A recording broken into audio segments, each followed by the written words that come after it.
Hi, ich bin Alex und ich möchte euch heute mein Speedskate Equipment für die Saison 2019 vorstellen.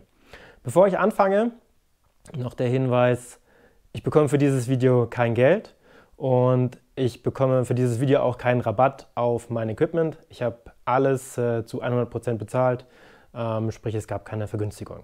Okay, auf los geht's los. Los! Fangen wir mit dem Schuh an. Es handelt sich um einen Custom Boot von Junker. Was ist ein Custom Boot? Ein Custom Boot ist kein Stangenschuh, den man im Laden oder im Internet direkt kaufen kann, in wenigen Tagen geliefert bekommt, beziehungsweise im Laden halt direkt mitnehmen kann, anziehen kann und los geht's. Sondern ein Custom Boot wird aufgrund des Fußabdrucks gebaut. Sprich, vom eigenen Fuß, beziehungsweise den Füßen, wird ein Fußabdruck gemacht. Und aufgrund des Fußabdrucks wird dann der Schuh gebaut. Vorteil von einem Custom Boot, er passt perfekt und man bekommt keine Blasen oder Scheuerstellen.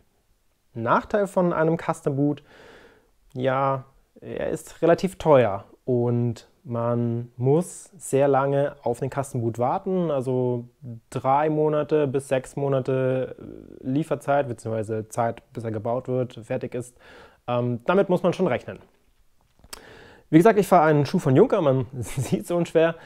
Ich persönlich bin damit sehr zufrieden. Es ist auch schon mein zweiter Junker-Schuh in meiner Speedskate-Karriere. Es gibt noch andere Hersteller, die günstiger sind und mit denen andere Leute auch zufrieden sind. Also schießt euch nicht fest auf Junker, sondern schaut einfach, was der Markt hergibt. Okay, kommen wir zur Schiene.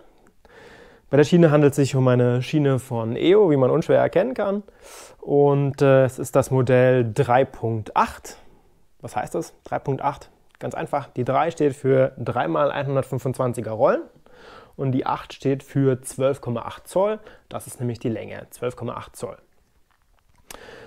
Die Schiene ist eine Carbon-Schiene und ist dadurch sehr leicht. Das Gewicht könnt ihr auf meiner Webseite nachlesen. Der Link zu der Seite findet ihr unten in der Videobeschreibung. Kommen wir zu den Rollen. Bei den Rollen handelt es sich um Meta 125 G13 Rollen. Härte F1. In diesem Jahr ist sogar die Härte in der A-Größe drauf gedruckt, also A86.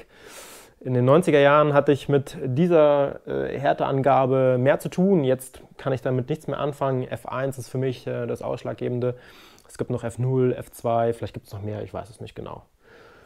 Tja, und so viel zu den Rollen. Genau, ich kann auch sagen, es ist das Thin-Profil, also sprich, es ist das dünne Profil. Ich wurde da in den vergangenen Jahren immer gefragt, hey Alex, welches Profil fährst du? Und ich so, keine Ahnung.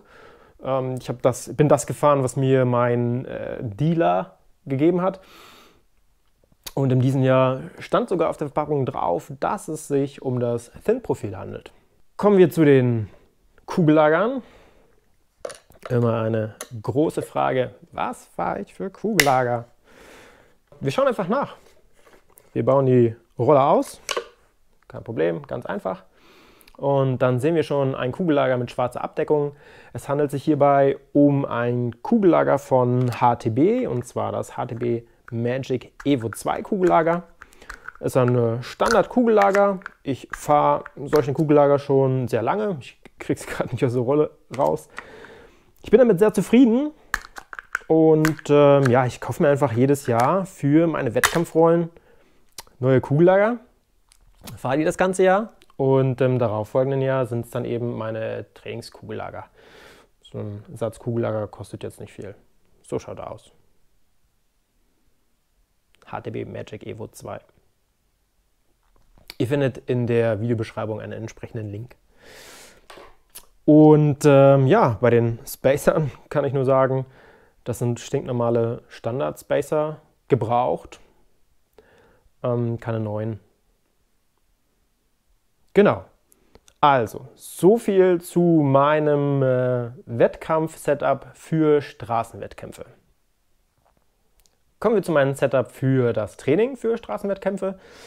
Ja, Schuh ist der gleiche, Schiene ist die gleiche, Rollen sind fast die gleichen. Es sind nämlich meine Wettkampfrollen aus dem letzten Jahr. Ich mache es immer so, ich kaufe pro Jahr einen Satz neue Rollen, das sind meine Wettkampfrollen, und im darauffolgenden Jahr sind meine Wettkampfrollen meine Trainingsrollen, weil sie zwar abgenutzt sind, aber für mich gehen sie noch zum Training und beziehungsweise sind einfach zu schade, um sie wegzuschmeißen. Also, es sind auch hier Meta 125 G13 Rollen, auch hier die Härte F1. Und dann werfen wir noch einen Blick auf das Kugellager.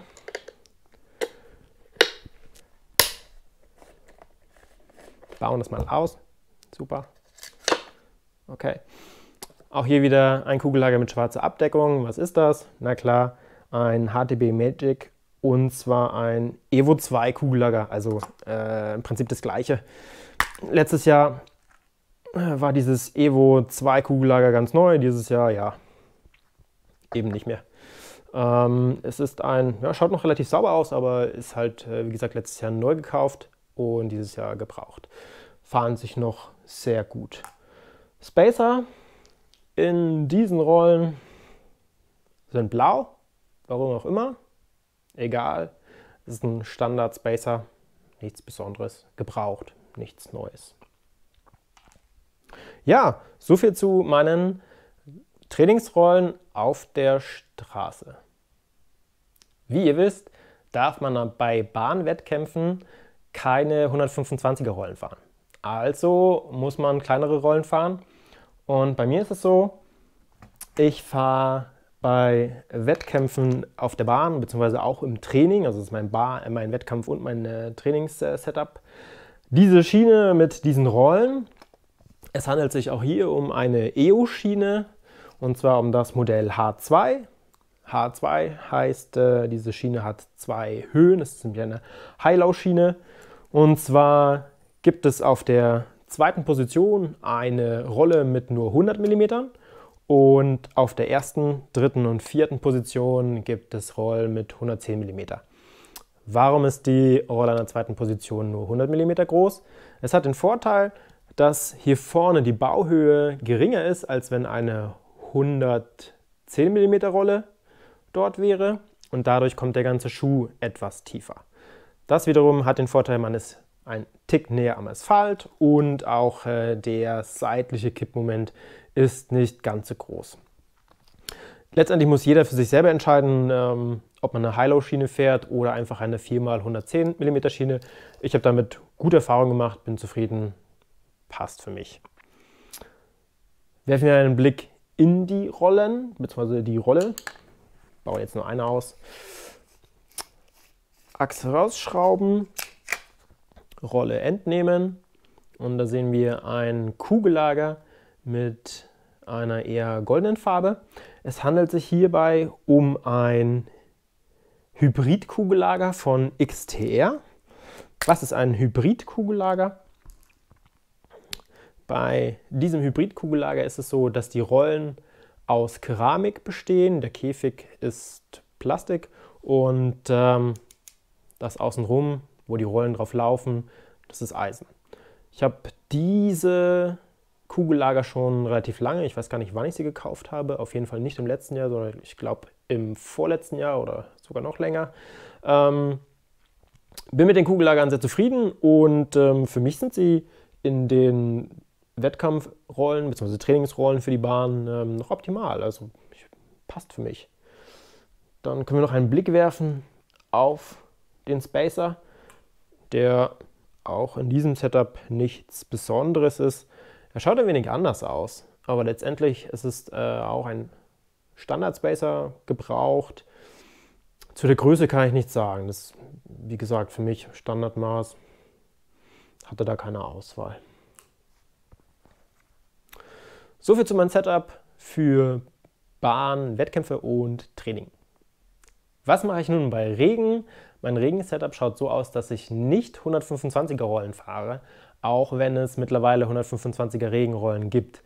Ich fahre, ja, ich kann es direkt zeigen, mein High-Low-Setup, weil ich der Meinung bin, dass 4 Rollen mehr Aufstandsfläche auf der Straße haben als 3 125er Rollen. Und darüber hinaus sehe ich mit der High-Low-Schiene, ja, die ich eben gerade schon vorgestellt habe, mit der 100er Rolle an der zweiten Position und 3x110 an der ersten, dritten und vierten Position, sehe ich das so, dass der seitliche Kippmoment nicht ganz so groß ist wie bei 125er Rollen.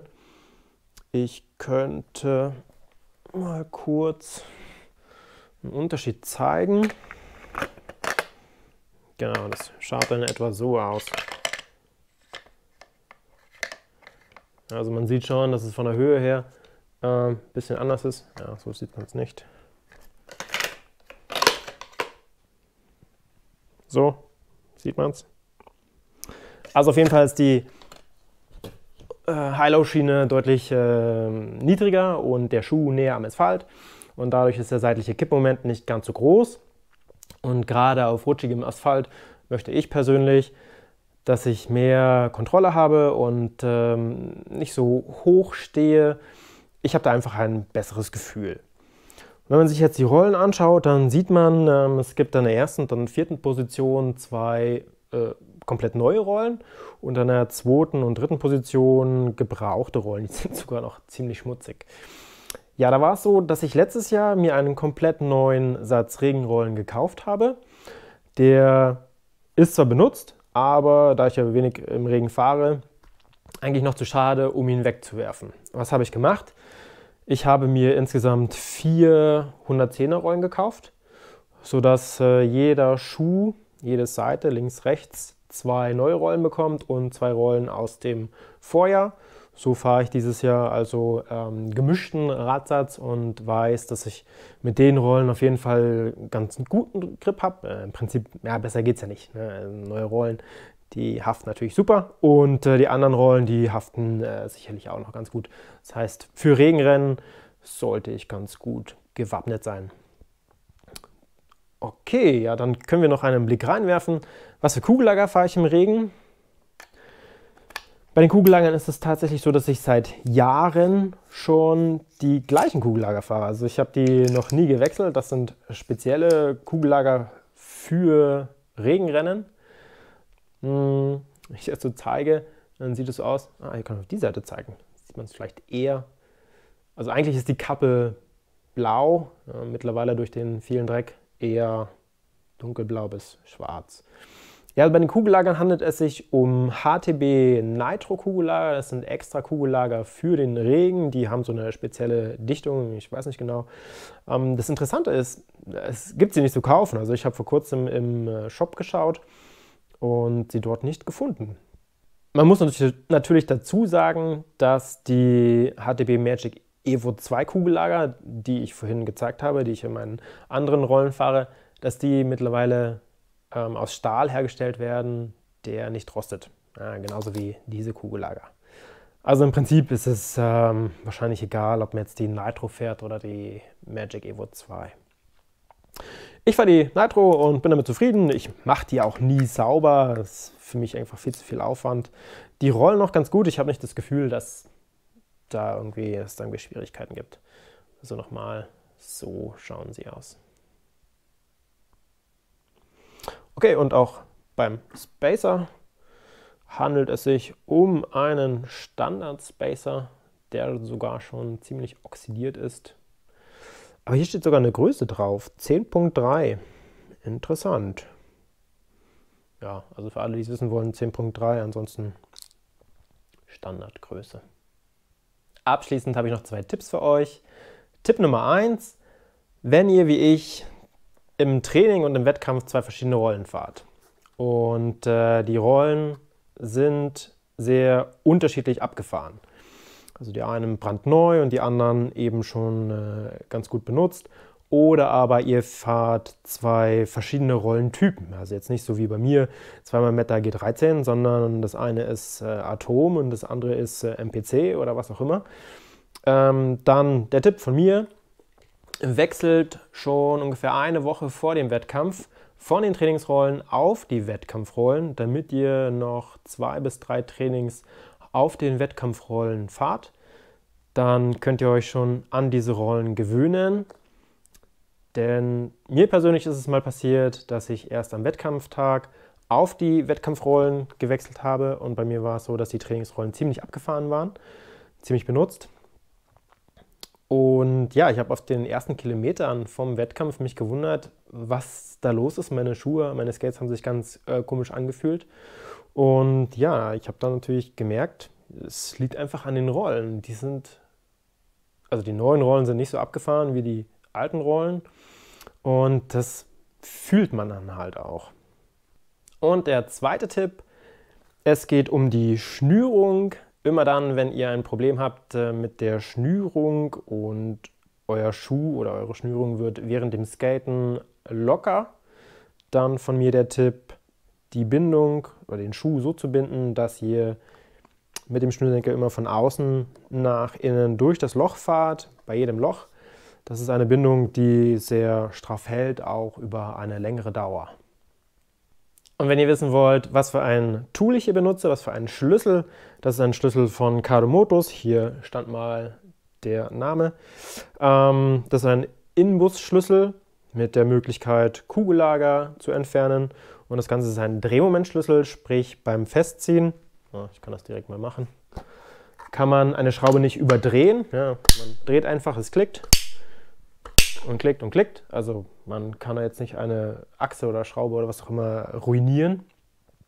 Und man kann sich halt immer sicher sein, dass alles wirklich fest ist. Ich persönlich hatte dank dieses Drehmomentschlüssels noch keine Schraube locker. Haha, Wortwitz. So viel zu meinem Equipment für die Saison 2019. Was fahrt ihr für Equipment? Was für Rollen, was für Kugellager, Schiene, Schuhe? Schreibt es gerne unten in die Kommentare. Auch wenn ihr Fragen habt, schreibt es unten in die Kommentare, schreibt mir eine E-Mail. Ihr findet meine E-Mail-Adresse auf meiner Kanalseite. Seid ihr interessiert an einem Q&A, an einem Frage-Antwort? Dann stimmt gerne oben rechts ab. Und wir sehen uns. Gibt sicherlich wieder viele Videos von mir in diesem Jahr. Und ich sage einfach, macht's gut, bis dann, ciao.